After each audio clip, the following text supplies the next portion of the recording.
Hello everyone and welcome to my channel. এখন আমি kingdom of the planet of the apps এই সিনেমাটা নিয়ে কথা বলবো। এই সিনেমাটা 2017 সালের সিকুয়েল, যে সিনেমাটা বেরিয়েছিল এর আগে একটা পার্ট বেরিয়েছিল, সেটা সিকুয়েল। এই পরিচালক হলেন ওয়েস বল। আর এখানে একটা অন্য রকমের একটা জগৎ দেখানো হয়েছে, যে এখানে আহ, মানে মানুষ আর বানর এই এই দুটো প্রজাতি একসঙ্গে সহাবস্থান করতে পারবে কিনা, এটা হচ্ছে একটা বড় প্রশ্ন। এবং এখানে আমরা দেখতে পাচ্ছি যে মানুষ সংখ্যালঘু হয়ে গেছে, বানরদের সংখ্যা বেশি হয়ে গেছে, এবং বানরদের মধ্যেও কিন্তু আবার ভাগ আছে, মানে তাদের মধ্যে আলাদা আলাদা গোষ্ঠী আছে, বা এখানে যেটা দেখলাম যে কবিলা টাইপ এরকম কিছু জিনিস আছে। এখানে নুয়া রাকা এই ধরনের এপসরা, তারা আবার মানুষদের সঙ্গে তারা মিলে একটা বড় একটা সমস্যা যেটা হয়েছে সেটা সমাধান করেছে। আর এই সিনেমাটার ক্ষেত্রে একটা জিনিস যেটা আমরা দেখতে পেলাম, যে মানুষ আলটিমেটলি যেটা চাইছে, যে এই গ্রহ থেকে অন্য গ্রহে যারা যেসব মানুষরা আছে তাদের সঙ্গে তারা সম্পর্ক স্থাপন করতে পারবে কিনা।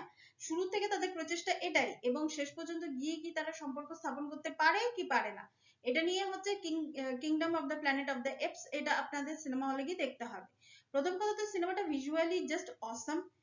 এটার কোনো কথা হবে না ভিজুয়ালিতে, মানে এইটা নিয়ে বোধহয় কোনো খুঁতই ধরা যাবে না এই সিনেমাটার ক্ষেত্রে। বিভিন্ন বিভিন্ন ওয়ার্ল্ডে যেভাবে এখানে দেখানো হয়েছে খুবই ভালো। এবং সাইরাস বলে একজন মাঙ্কি বা এপস এর একজন ছিলেন, যিনি সবসময় মানুষ এবং মানে এপসদের বা বানরদের সহাবস্থানটা তিনি পছন্দ করতেন, কিন্তু তার মৃত্যুর পরে তারই নাম নিয়ে মানে অন্য কেউ সিংহাসনে বা সেই জায়গায় যেতে চাইছে বা চলে গেছে প্রায়, সে তার মোটিভটা কিন্তু আলাদা।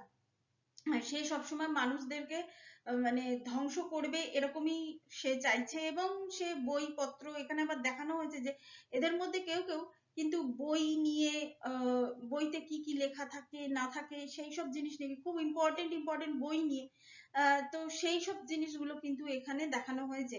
মানে তারা মানুষের ইন্টেলিজেন্সিটাকে ব্যবহার করছে, কিন্তু মানুষকে তারা চাইছে না।